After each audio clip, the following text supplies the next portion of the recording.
Hello, everybody. Welcome to SOAR's third Psych Talk of the semester. Thank you all for coming, and I am excited to hear. I'm excited to see you all and hear about research today. Today, we will be having our own Dr. Ben Graham from HSU coming and giving a little psych talk. Dr. Ben Graham is a community psychologist and assistant professor at Humboldt State University. He has also worked as a researcher and associate at the National Center for PTSD Dissemination Training Division and at DePaul University. His career path into community psychology began as a clinician and researcher promoting comprehensive evidence-based approaches to school-based violence prevention in diverse school settings. First as a Rotary ambassadorial scholar at the University of Melbourne, Australia, and eventually within the Chicago public school systems across the state of Illinois. These experiences inspired him to pursue his doctorate in community psychology from DePaul University. His research is focused on disability inclusion, community-based service learning, student health promotion, and sexual gender minorities, and psychology central community. His current work examines support for the sexual and gender minority communities, as well as intervention to help students and non-student veterans. Please welcome Dr. Benjamin Graham. Okay, thanks everyone. Thank you, and thanks for taking some time to be here today. I really appreciate the chance to do this, and I thank Edgar and all of SOAR for this opportunity. As was mentioned, my name is Ben Graham, and I'm an associate professor here at HSU. If you haven't seen me for a while, it's because I was away last year. Pandemic seemed a good enough time as any to go on sabbatical, right? Actually, I had no prior knowledge, but I'm back, and it's really been wonderful to be back and connecting with students again, even with all the complexities that we're all dealing with right now. So today I want to just give a little bit of a talk that's a little bit different than maybe some of the other psych talks you've had on particular research projects, and think of it in a slightly different dimension, on a different level, under the theme of these are the years we have, explorations in community engaged research and action.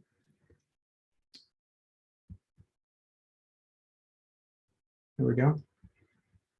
All right.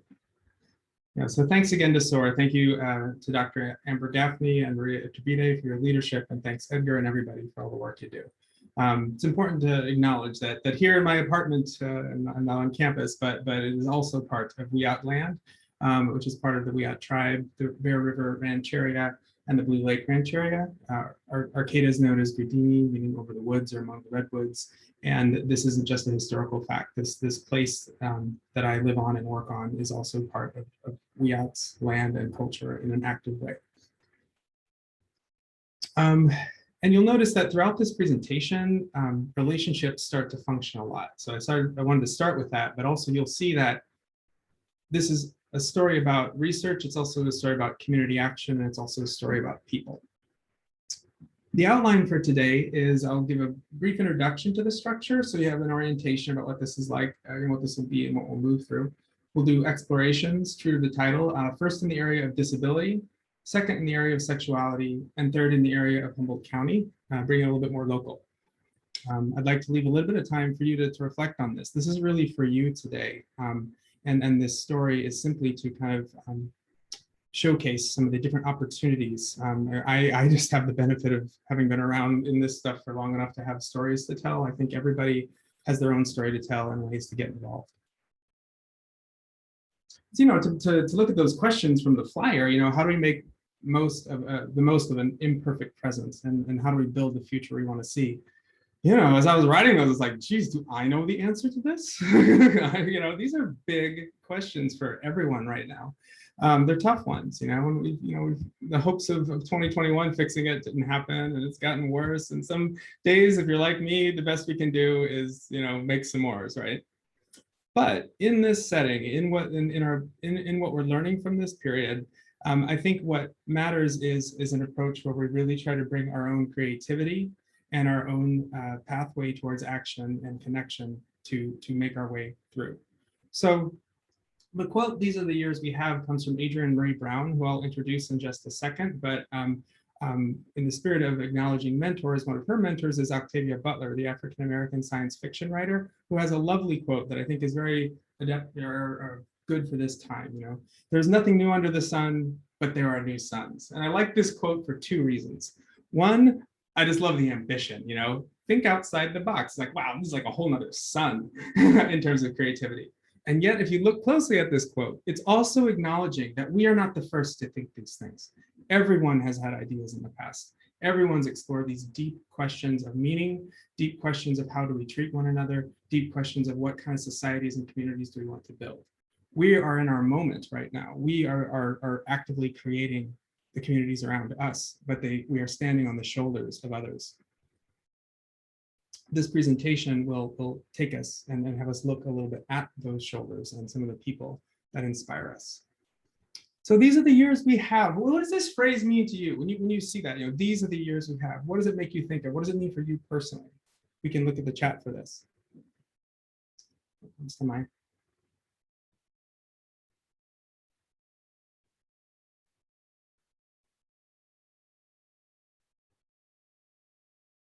These are the cards we've been dealt, like this situation. Yeah. Other things. Making the best of the current situation. So again, the here and now.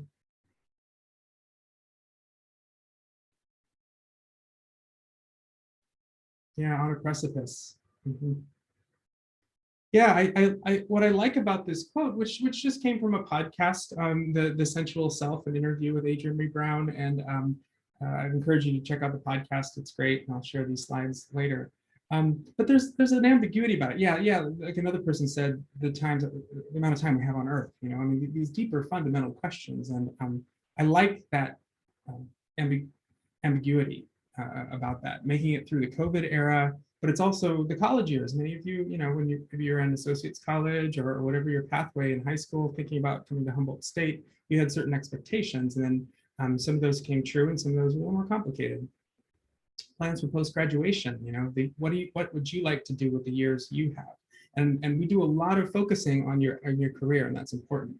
And we bring a lot of great skills. Our colleagues and all the different professors you have, in psychology, are very earnest about what we train you in that. But here I'm also talking about your overall life that you envision for yourself, your family, your community, etc. Life itself. So it's a great phrase to kind of kick things off during this era. I mentioned that this is a quote from Adrienne Maree Brown, who's somebody who's been very influential with. I've been reading a lot of her stuff this past year. She's known pretty well in areas of sexuality studies, survivor work, community organizing, and other forms of activism. She's a queer African-American woman who is the social activist, organizer, and writer in residence at Emergent Strategy Ideation Institute. Has written a couple of books. Pleasure Activism is a very popular one, and then a couple others. When I read Pleasure Activism, what's striking about it is this is a writer. I'm used to like pretty linear writers, famous authors writing their next big book that kind of runs through a single set of ideas before they publish their next. In true feminist theory, she is writing in a way that is iterative and from multiple sources. So she'll write in first person for one chapter, and then she'll post an interview with another scholar and thinker, and it will be kind of the interview between the two. And then she was highly influenced by Audre Lorde. She'll reprint one of Audre Lorde's articles from the 70s and keep going back and forth. And We Will Not Cancel Us actually edits her own original writing based on feedback from others. So it's a really dynamic way to think of writing. I'm a little bit traditional, I'm not gonna lie, in terms of scientific writing, and that's kind of what I've done. But there's something refreshing about it because it has something a little bit more clearly mapped on with the complexities of the lives that we're dealing with right now, the lives we're living right now. We Will Not Cancel Us is a wonderful essay about not canceling from the outside, but from the inside, what has been happening in activist organizations where the passion, the anger, the frustration that brought people to activism collapses in, and we start fighting with each other and being very harmful towards one another, and trying to find a way out of that, to not replicate what one of our mentors, Audre Lorde, calls the master's tools in terms of using this sort of conflict. So it's a lesson for us all. I am certainly not perfect, and I know nobody is free of interpersonal conflict in this world, but there's ways we can go about it, and I really appreciated this about her essay. All right, let's keep moving forward here with a few guiding principles. We've talked about it. These are challenging days that we're living with, and where we go from here is important. There are pathways forward. These can be intentional. Nothing is fated per se. There are pathways, and those can be actively constructed. So today, let's explore some. All right. So today, I'm going to, in the spirit of looking at things a little bit differently, we're going to look at 3 different areas: disability rights, sexual rights, and community engagement here in Humboldt. We're going to cross 5 domains. We're going to look at the issue. Who do we draw inspiration from? Research and action in that area, and that's where I'll share some of my experiences, both as a researcher and as a community member and person taking part in community work. What does it mean to build hope today? Who's doing what, and what are opportunities in front of us? I'll include a little of my own research there. And then envisioning tomorrow. There'll be a twin focus on the work itself and the actions, but also the people. So let's start with disability rights. A lot has happened in the United States in the last 50 years in this area. We can draw inspiration from groups such as ADAPT and other historical moments, including the creation of the American with Disabilities Act of 1990. So this is a model that you'll see 3 versions of. This is the first version, and I'm going to take us through these different stages. So, Dr. Graham, yes. Is there supposed to be a slide presentation? Yes. Present? Yes. May you share your screen, please? Thank you. Yes. Yes.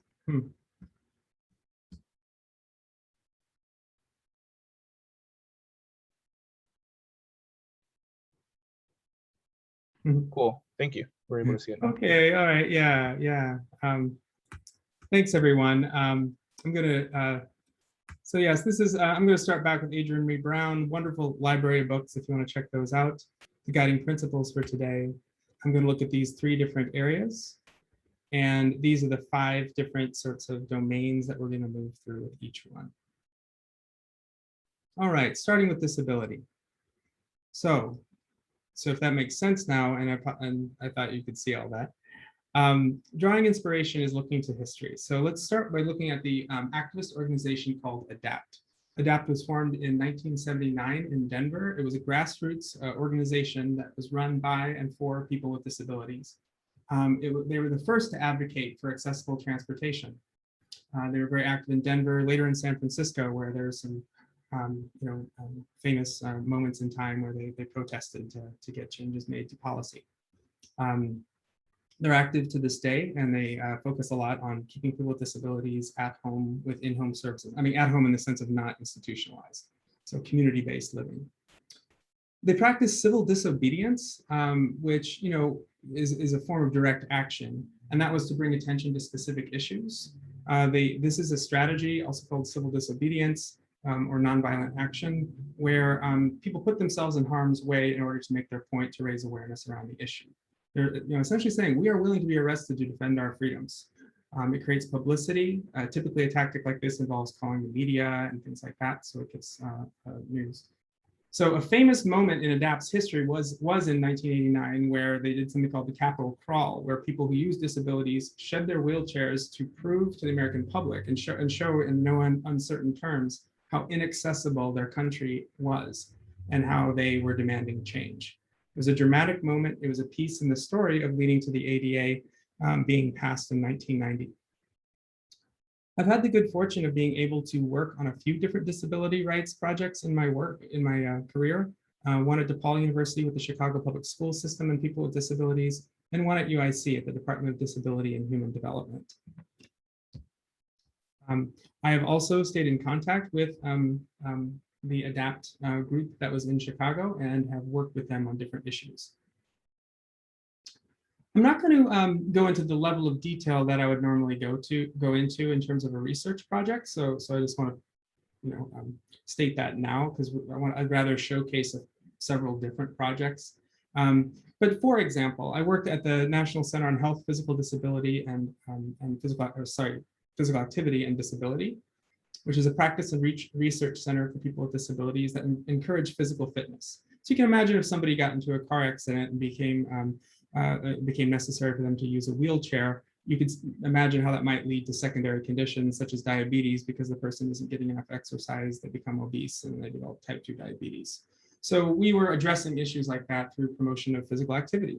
But a big part of that was to get some good data, good national data on what the rates were. So working with adults with intellectual disability, we created a longitudinal health study that I was the project coordinator for. So I helped to manage the grant, and I helped to run the recruitment of all of our different partner sites, and worked on the survey design.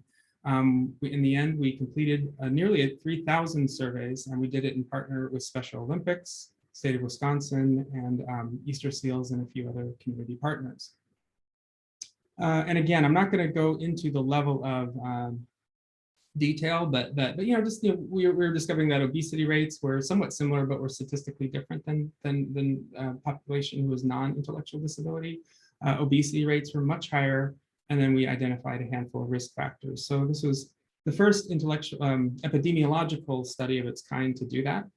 The theme today is community engaged research. So I want to focus on what it takes to do a project like that, because it's very difficult to do a project like that on one's own, and we had to do it in partnership.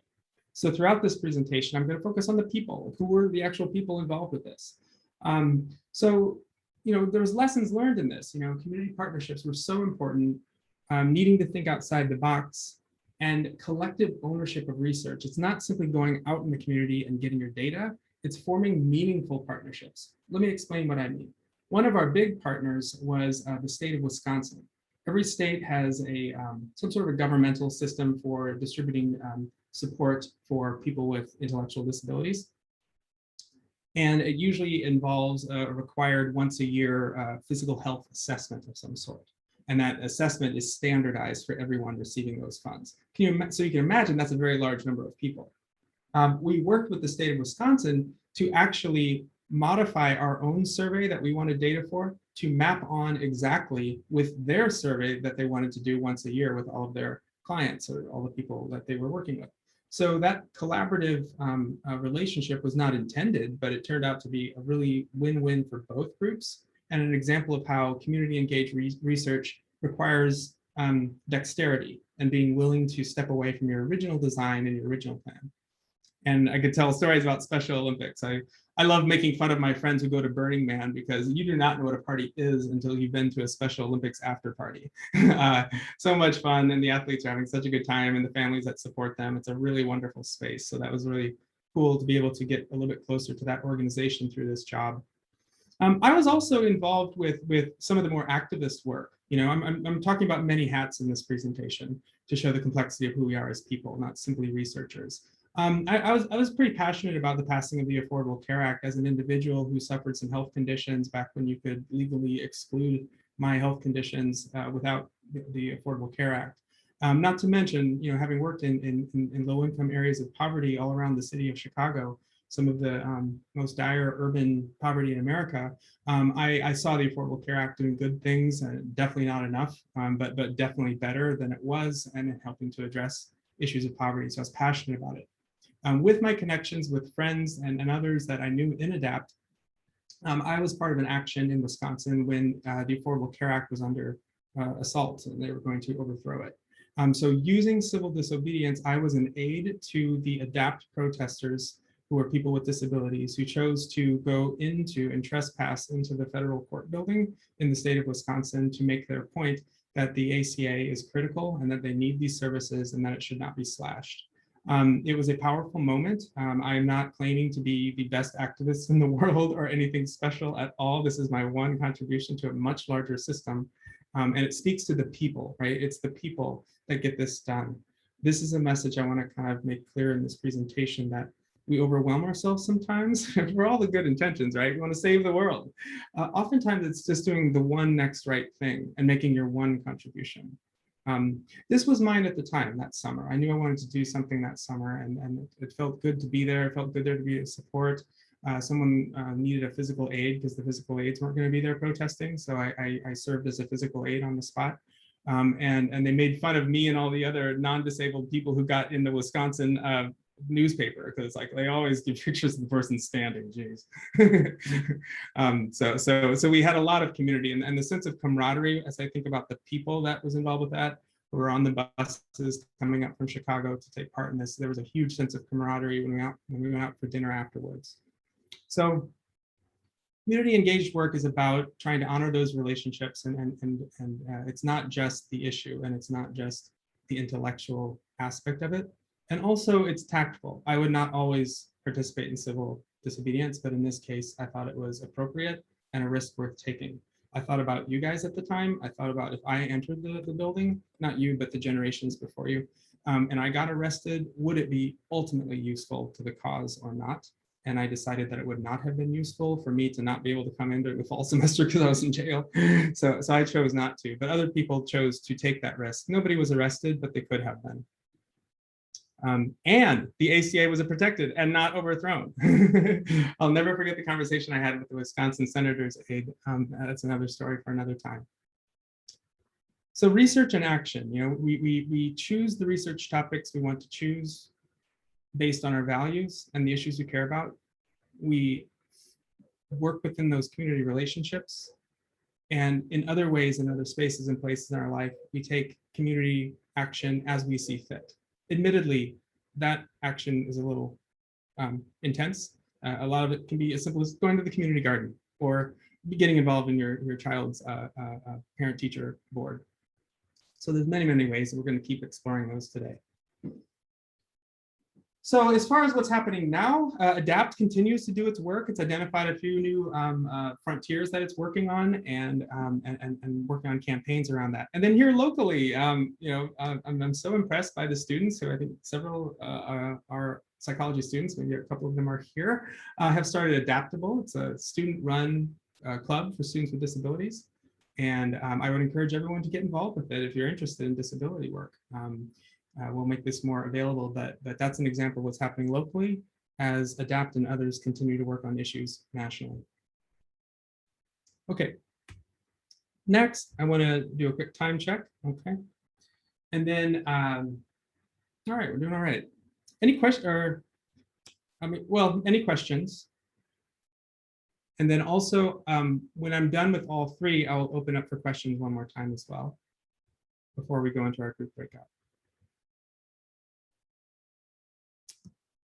Just a little too late, Mary, but thank you anyway for letting me know that you can't see my screen. Okay, okay.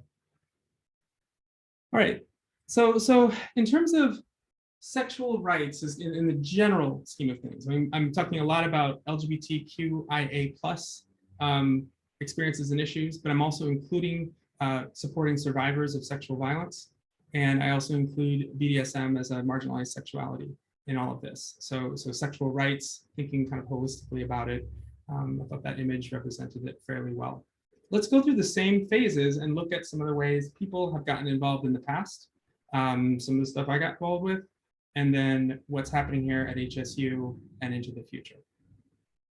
All right, so there's a lot of really interesting stories and if you've taken a class with me, I might have mentioned either Evelyn Hooker, the removal of homosexuality from the DSM, or both. But there's a lot of shoulders that we're standing on regarding the history of gay, lesbian rights turned into what is now LGBTQIA+ rights. For example, Evelyn Hooker, and I'm going to tell you, going to say these three stories because they are very linked, and they involve both research and activism. And then I won't go into too much detail because I love this story. Evelyn Hooker was a scholar, a clinical psychologist trained at UCLA. She's from my home state of Nebraska, which is probably not the most important thing to remember. But what is interesting to remember is she was a woman in the sciences when there were very, very few women getting PhDs.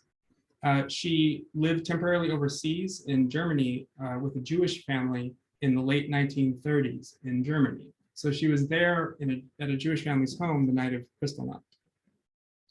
Next, she was trained in the traditional DSM of the 1950s, which had homosexuality as a mental disorder, not because of the bodies of empirical research that was presented, not because of good science, but because the clinicians of the time thought they'd do that. They included sexual sadism, sexual masochism, fetishism, homosexuality, and a whole host of different disorders around sexuality. Meanwhile, I'm sorry. And then so she was approached by her gay student Sam Prom and said, "Do you even know a gay person? Let's actually get together and you can meet my community." Through that, she was inspired to do a study. She did a study that compared the mental health and overall mental well-being of straight men compared to gay men, and surprise, surprise, there were no major differences. Her methods were limited at the time, but they paved the way to replicate the same finding over and over, which became social science's contribution. Meanwhile, the gay community, gay and lesbian community, but also not to be forgotten, the trans community and the trans people of color, such as Marsha P. Johnson and Sylvia Rivera, were kind of getting fed up in the mid-60s. They were watching the civil rights movement happen. They thought that was great. They were watching feminism, start to take off, the second wave feminism. And they're like, well, where's ours? We're so sick of this. The Stonewall Inn, a gay bar that was owned by the mafia because it fell under the vice laws of New York City. People treated terribly, the cops busting them all the time and paying particular stigmatizing, marginalizing attention to trans women such as Sylvia and Marsha P. And then they had it, and the Stonewall Rebellion happened, the riots, and it was a very important piece of history. That all led to some proceedings within the American Psychiatric Association and a few allies kind of showing face, but then this organization called the Gay PA, that is their self-chosen term, gave a speech. A gay psychiatrist gave a speech in 1972, Dr. Anonymous, talking about what it was like to be a gay man in the American Psychiatric Association at the time. It was impassioned. A lot of people disagreed, but others agreed, and he got a standing ovation. And by 1973, homosexuality was removed from the DSM. So here you see social science, activism, and targeted strategic social change happening. Man, talk about shoulders we stand on. I feel so much gratitude as a queer man, and I can't imagine what it would have been like. And I think my journey would have been totally different. So there's a lot of good that comes from looking to the past sometimes. Okay, so what are some of the projects that I've been involved with in the areas of sexuality? As a kind of a bridge to disability, as I was working at UIC with disability, I started to talk to folks, and I'm not going to go down the rabbit hole with it, but people with intellectual disabilities, on one hand, can be exploited. People can take advantage of them sexually, financially, in other ways. On the other hand, people can be overly cautious, and that's been the history of how people with intellectual disabilities have been treated. They've been treated as asexual. They have been having their rights to do simple things like date someone restricted in homes and other places.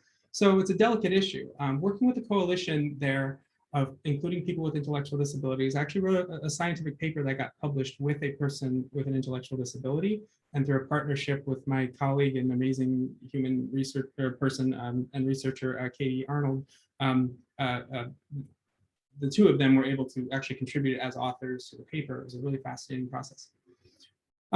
We formed the Sexuality Disability Consortium, which did a few different things, including a statewide training that involved evidence-based practices and disseminating that to different organizations. I mentioned a few of the people there, and it was a really wonderful group to be part of. This is stepping away from research, but I think it's worthwhile and useful, and it's happened in so many spaces throughout sexual rights history. The Sex Positive film series, it was just a film series, but oh wow, this happened in Chicago in like 2009 to 2011 or so. And what it was a group of people interested in sexual identity documentaries, deep dives into identity around sexuality. And every month there would be a different documentary shown, and with a little bit of funding from the Jane Addams Hull House Museum, Jane Addams being the famous social worker from Chicago, we were able to host these screenings, and it always had amazing turnouts with like about a third of us, the usuals, we were the usuals, a third, whichever identity was being represented in that documentary, and then a third of just random people who showed up. And it was always these lively conversations. The reason I bring it up wasn't to say, hey, wasn't that a lot of fun? It created this space where people were able to connect and meet and form relationships and coalitions and groups. Lots of things sprung from that, and then different organizations were supported through that community space. So something as simple as a film series, even a potluck.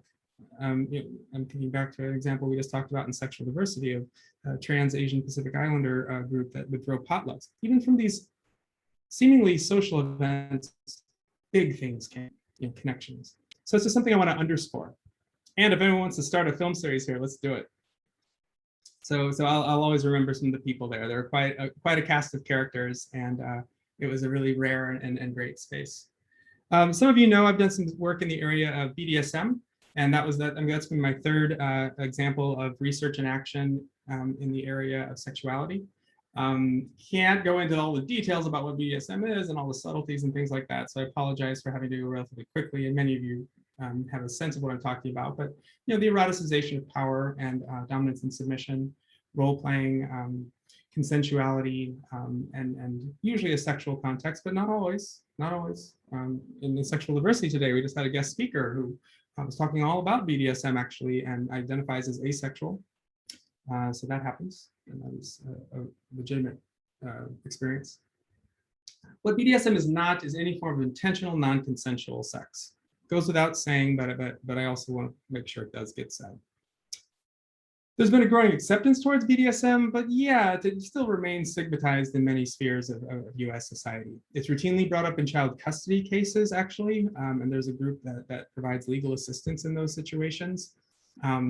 Many clients report distrust over their therapist's ability to work with BDSM, so this falls under cultural competency in terms of how clinicians are being trained to work with that. And then the same is also true for polyamory, you're having more than one partner. If you're trained in couples therapy and that's it, the very name couples therapy kind of excludes a polyamorous constellation. Media depictions of BDSM are often problematic.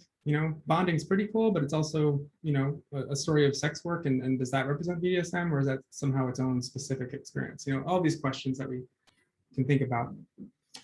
Abnormal and human sexuality textbooks are in a way beholden to the existing DSM, and the DSM still structures it in a way that can be construed as pathological, and that impacts the way textbooks look. So here's some pictures that come straight out of textbooks. Now that I have your attention, and I'm imagining I might have your attention now, what do you notice about these couples? What do you see depicted? Sorry for a couple of duplicates. Those were from specific books, so they're repeated because they appeared more than once. What do you notice about these couples?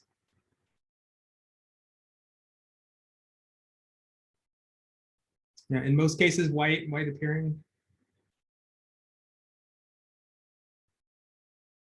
In terms of the roles, dominance and submission, the men are always in submissive roles. We don't know exactly people's gender identity, of course, but it's appearing very heterosexual for the most part. Yeah, so this is just an example of how this is powerful messaging. There's something around, estimates are hard to find, but something around 100,000 college students that take a human sexuality course on a college campus every year. So getting this right becomes important. If textbooks are misrepresenting BDSM experience, then something needs to be done about it. So I'm going to keep us moving a little bit here, but essentially, CROP was built out of this. The Kink Representation Outreach Project is the acronym for it. We thought, in the spirit of community engaged research, might as well give it a name that's kind of fun for community members as well as others. And it's a 3-phase study model. The first was simply to figure out what community members thought organized BDSM communities, what it meant for them, because a person can have a deep connection with BDSM and not necessarily ever take part in a community that's not what they're, it's not important to them, whereas other people do choose to seek out a community. So we wanted to know, of those who do, what exactly does the community mean to them? The second study, which was, it has been finally accepted, and we're just waiting for the publication. It's in press. We call that in press. So if you ever see a reference or a citation and it's in press, this number 2 is in press. This was looking specifically at human sexuality textbooks. So we, a team at HSU, Jessica Fox, Mike Kirakosian, and Miles Rubalcaba, myself and the 3 students who are part of the research team published that paper, which will come out soon. And we provide a set of recommendations for editors. Like, here's some of the things you should think about in terms of, representing BDSM. Mostly they did okay, but it's very brief and they miss a few things. And then Prop 3 is coming up soon. I want to circle back to that in just a second when we talk about the next stage. The people, I could not have done this without active collaboration with the BDSM community, some of whom I met at the Sex Positive film series by going to all those screenings. Some I knew through friends. and other people. It's a community that I have peripheral involvement and connection with, and I've had a lot of friendships that have meant a lot to me in connection to that. But I also really needed leadership and other people more deeply involved to help us, and they did. And with that, so I'm always grateful for them to help us do that. Including an academic consortium where we work really hard to make sure that any research that's done under that umbrella organization, of which my study was part of, is non-exploitative. So it's not like a freak show where they're just letting any researcher come in. So it's an additional added rigor to an IRB. All right, and I'm going to keep moving through a little bit, but I'm happy to talk more about this later if anyone's more interested. Basically, we got from the first study a rich set of findings in terms of what the community meant. It was not simply sexual. It was not simply finding a partner. It was a whole lot of different things around social features, friendships, connections, personal development, not just having sex, but also, what it meant to them. It was therapeutic. It might've been something that they hadn't really had the chance to explore before. Now they do. And education and resources and things like that. So we have presented it primarily in academic settings, but also in community settings. I got invited to present it a number of times. So in the spirit of community engaged research, you also have to consider your output, your dissemination. Academia will reward you for publications at academic conferences, WPA, etc. But communities have their own interests in the research, and it's important to make time and space to do that. All right. So building a little bit of hope today, right? In these tough times, what are some things that we can get involved with? I think it's kind of worth saying, when I was in college, I actually was not very involved at all in activism or social issues. I was involved in the small concerts committee because I like music, and I was raised hardcore Catholic, and I spent a lot of time thinking about my spirituality and writing about spirituality and reading about the Catholics as I was sort of breaking up with Catholicism and all this other stuff. I was not very active at all. And this isn't to say it's not about me. It's what I'm trying to say is really at any point in your life, you can choose to have a community engaged expression, or you can choose to focus on other things like family or other things in your life. It can happen at any time. College is a great opportunity, but this is just the beginning. So if you're feeling like you're missing all these opportunities, they will always be there. That's what I'm trying to say. Some great things going on here at HSU. The transgender, gender nonconforming, and gender non-binary task force has been formed and going for over a year now. They're doing best practices based on national standards for trans inclusion on campus. I'm part of that committee. I work on the training, but there's also great people working on admissions, working on the systems, changing our own people's right to change their pronouns within systems, etc., bathrooms. Prop 3 is on its way. We are going to now take the textbook descriptions and bring them to BDSM community spaces, have people read those descriptions and give feedback. What do you think the editors get right about your experience? What do they get wrong? And what's missing that you think should be in there? So that'll be another dynamic third part of that study. The Check It program, if you haven't heard of them, is a wonderful organization. They're active this year. So if you're looking to get involved with issues of sexual health and have a lot of fun, they're a great group of people. Check It has retreats every semester, and every Friday they have drop-in hours. So a wonderful force for ending cultures of sexual violence. They work to prevent sexual assault. And there's also committees behind the scenes. You have faculty, you have staff, you have other people that are working on your behalf and behalf of the whole community. Eric Rofa Center, the list goes on. Envisioning tomorrow, that's a whole other thing. But what I'm wondering about is reimagining and transforming these conversations around gender. Things are changing and changing fast, and it's kind of liberating, to be able to not feel so rigid in gender roles. And what's happening is pretty exciting, even as we have record numbers of anti-trans legislation being passed in last year. So groups such as the National Center for Transgender Equality, I think, are becoming increasingly important. The Me Too movement and other forces have given better space for survivors, and that will continue. And hopefully along with that, consent, knowledge, skills, and rights around consent will become more deeply in our cultures, is my hope. All right. So lastly, I want to take it back to Humboldt. So whereas sexuality and disability were kind of thematic and specific to that topic, this is going to be a little more loose, so cut me a little bit of slack on it, but I thought you might be interested in all this stuff. And I want to look on some inspiration of stories that you may not know about that ties right into the hike that the psychology department is sponsoring this Saturday for those of you who are interested, and maybe we'll do it again if there's enough interest for those who can't make it. So we'll look a little bit of inspiration from right here in Humboldt. And I know that I see Greg's here. I mean, other people may know a little bit about this history, or maybe have been here for this history. So it's kind of an interesting one that I was an outsider to, but I read a whole lot about. And we'll talk about the Redwood Wars, and then I'll continue on. So some of you may not have heard about the Redwood Wars before.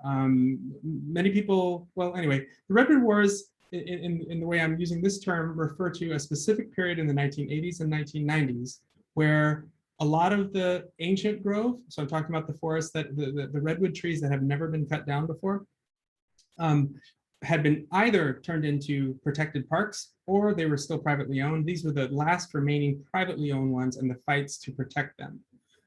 So that period was roughly the 80s, 90s. It's a really dramatic and interesting story involving Julia Butterfly Hill, who lived in a tree for 738 days, but gets a lot of the attention. I mean, Judy Berry actually is my heroine. I think the way she was able to humanize the lumber workers and treat them as people with dignity.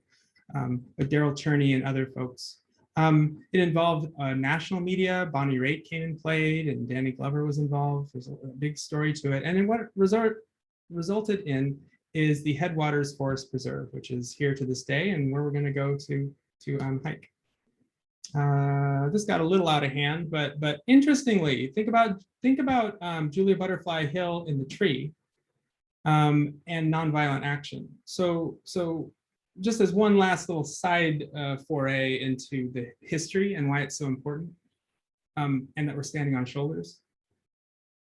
Henry David Thoreau wrote Civil Disobedience, talking about non-cooperation with your government around things you don't believe in can lead to social change. That was read by Gandhi as a law student in South Africa, who he took back to his native India and was part of the salt mine strikes where the British soldiers got just sick of beating up these innocent people who were non-violently protesting. That tactic bounced back to the United States with Martin Luther King and the marches that he took part in Selma and elsewhere.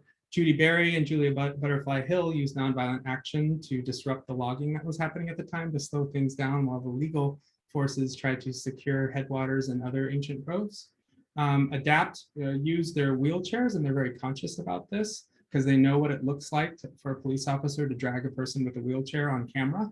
So they're very tactful in their nonviolent raising awareness around the threats on the ACA.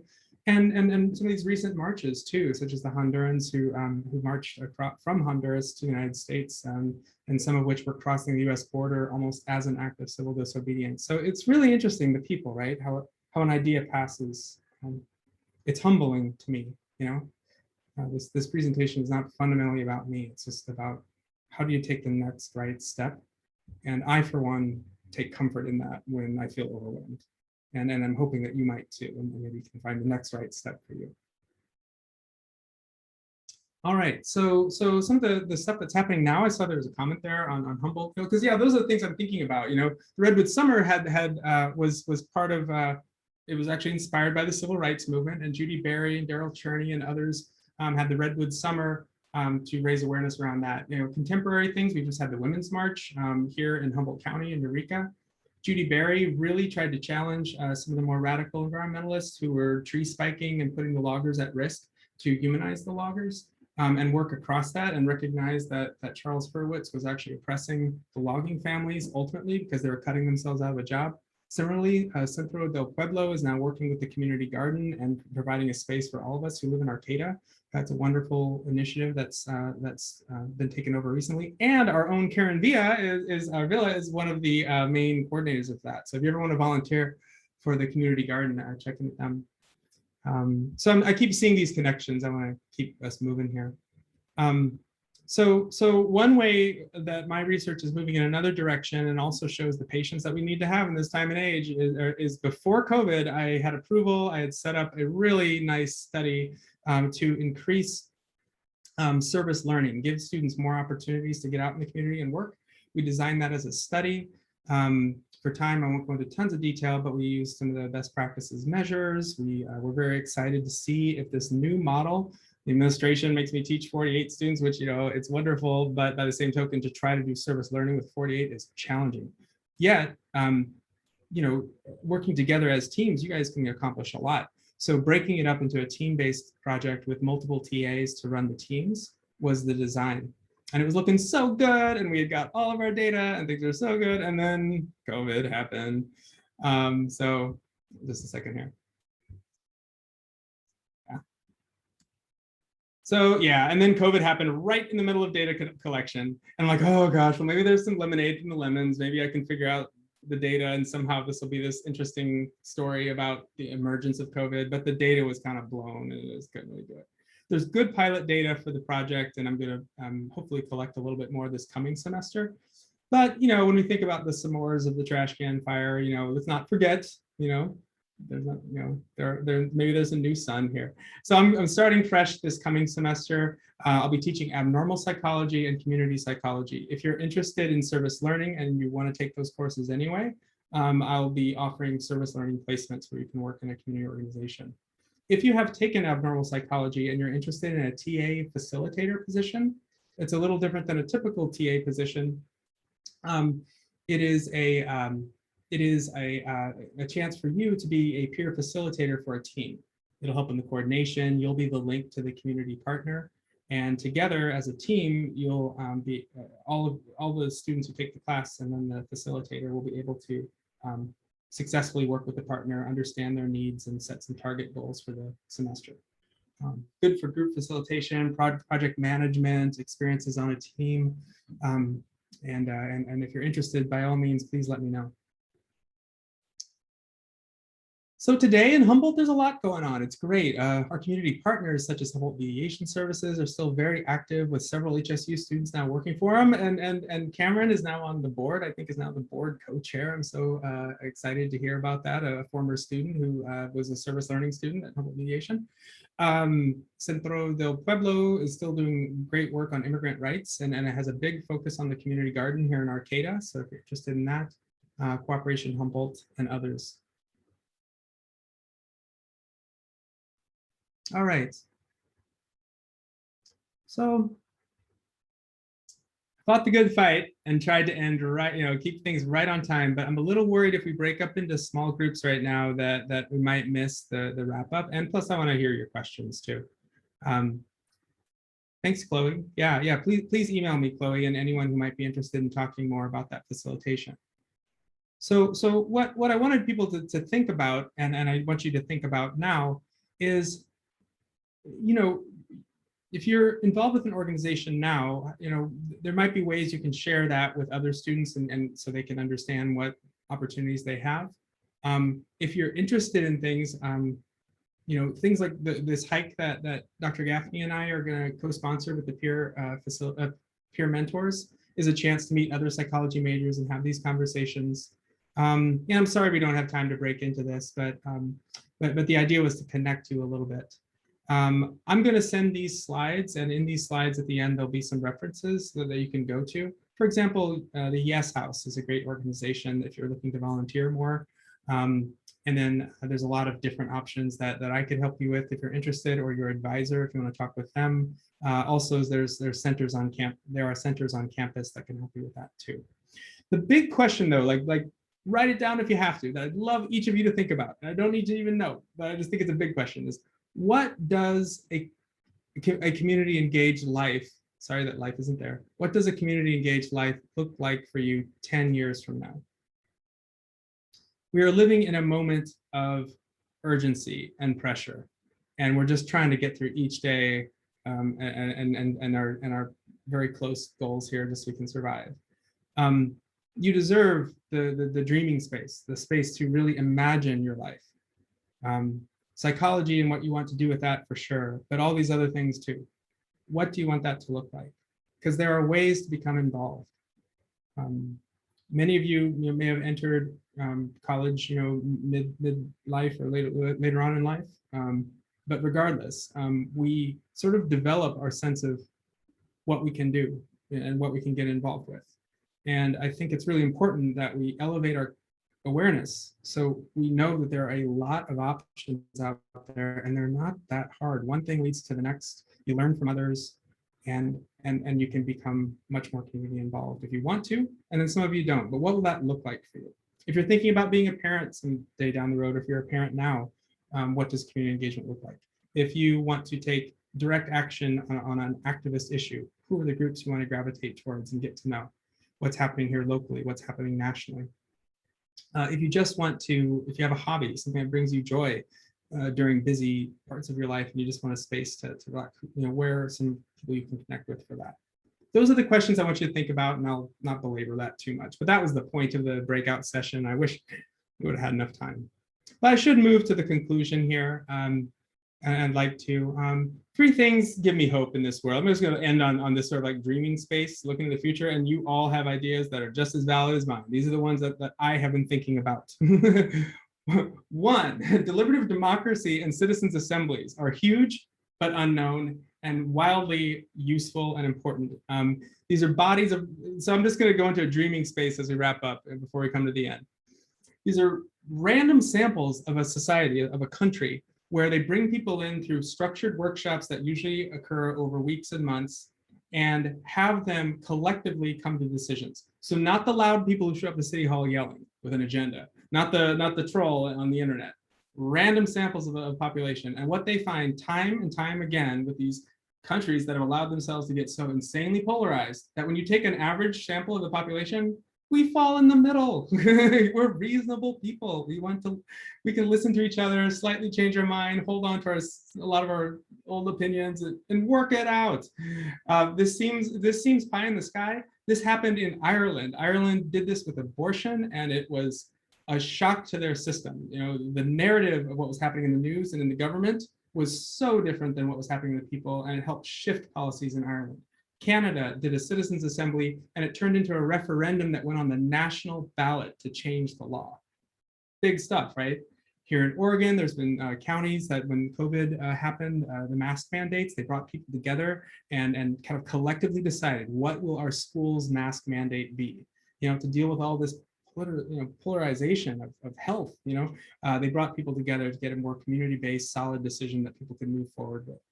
It's happening all over, so I think it's a great idea. Pay attention, or I would encourage people to pay attention to it.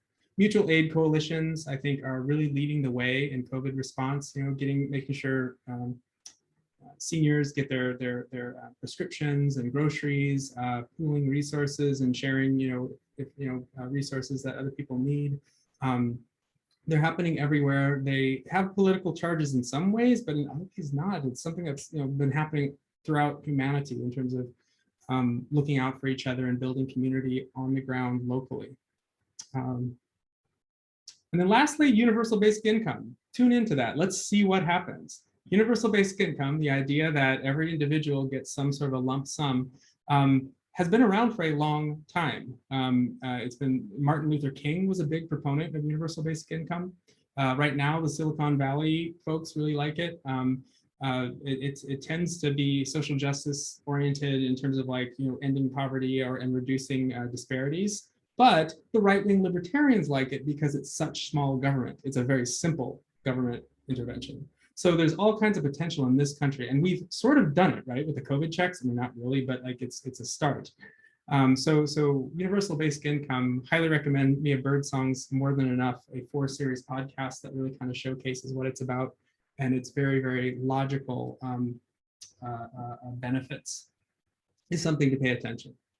So in this tough age we're in, with the fires, with climate change, with polarization, with COVID, all of those things, there are things that we can tune into, and these small steps lead to bigger steps. And I think there's a lot there. So in my closing points here, the ancient redwoods, when they are cut down, something really cool happens. We've all seen the stumps, right, in the forest.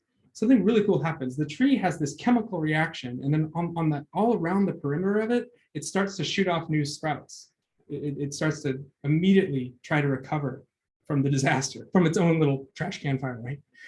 And what happens is 100 years later, you have a perfect circle of redwood trees. Have you seen those in some of the forests? Have you seen those around? It's a great place to have a picnic. So these circles, kind of represent the ability to regenerate.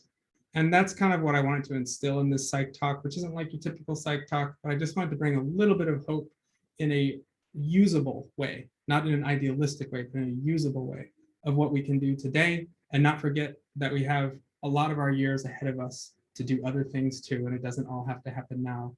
And let's just try to enjoy the present as we can, as we plan for the future. So thanks again, and I appreciated the chance to be here today.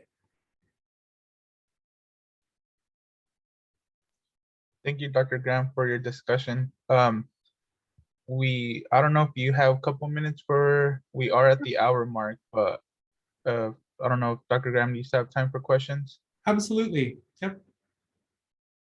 If there are any questions, please feel free to throw them in the chat, unmute yourself, or you could also send them to Brian Taylor. He will be moderating the questions.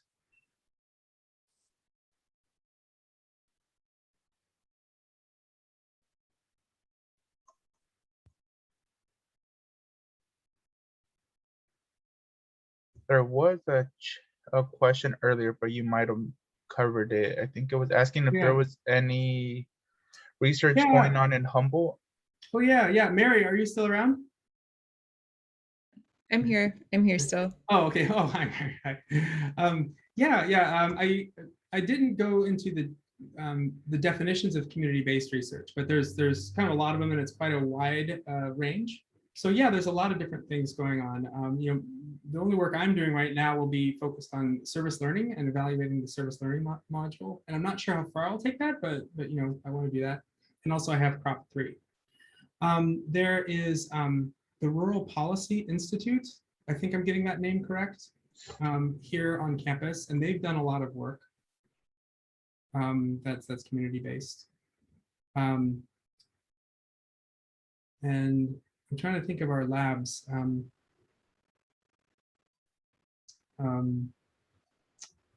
I know you talk about it a lot in our class, and I know that's something that you're like really well versed in. And so I was a student 10 years ago studying social work, and it wasn't really talked about during that time. And it's like, again, you want to include the population instead of having like, person in a lab coat studying, you know what I mean? Like, it's really important that the community gets what they want out of it. Oh, yeah, and it can change your question too. I just put in a grant with Aaron Kelly in forestry to work with some of the communities that have been impacted by the fires. And if we get it, it was a very challenging grant proposal to write because we wanted to have a participatory component like you're describing.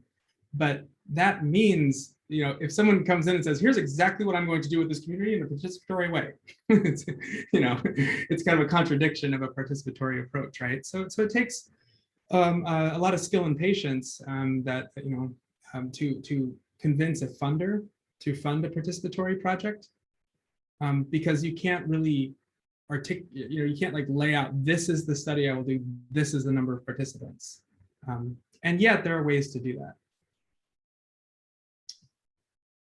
Maria, yes. Oh, can we do two things? One, Ben, can you stop sharing your screen? Oh, yes. That way we can see people.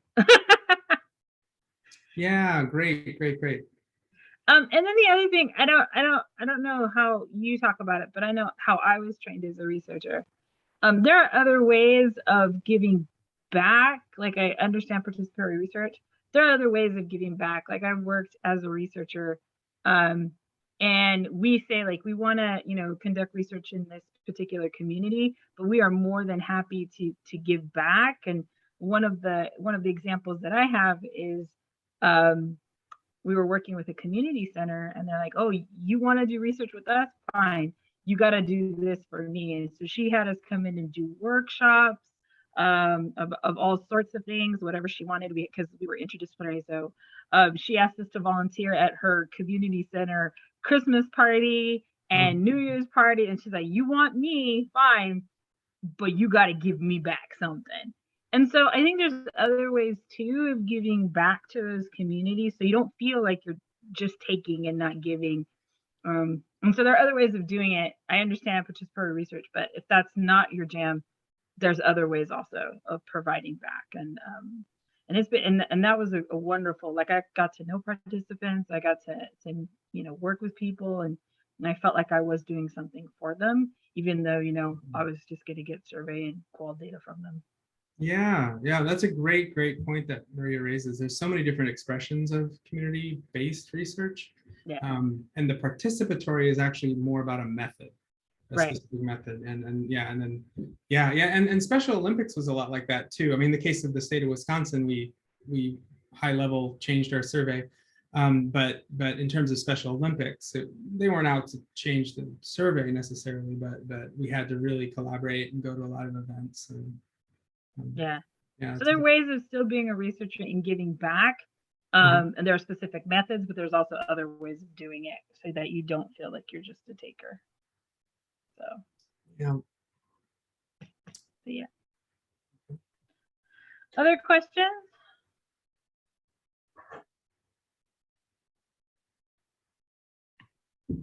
Gotta go.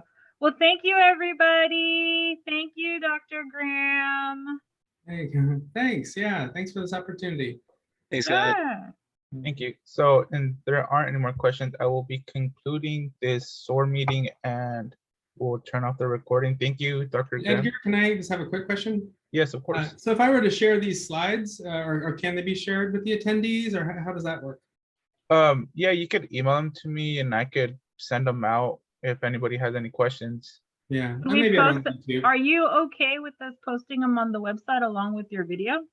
Yeah, sure. Okay. Yeah. Okay. That could And be in done. the end, what I was really hoping was to have like a real developed, rich resource guide that has like all these things, kind of like a reference list on steroids, But yeah, that didn't quite happen. Next time. Thank you, Dr. Ben. So it's not as Dr. important, Ben. but yes, I'm very happy to share the slides. Well, if you want to. Well, Yeah, thank no you, problem. Dr. Graham, and thank you those who are on YouTube and watching this recording. We will see you guys next time. Yeah. All right. Thanks, everyone.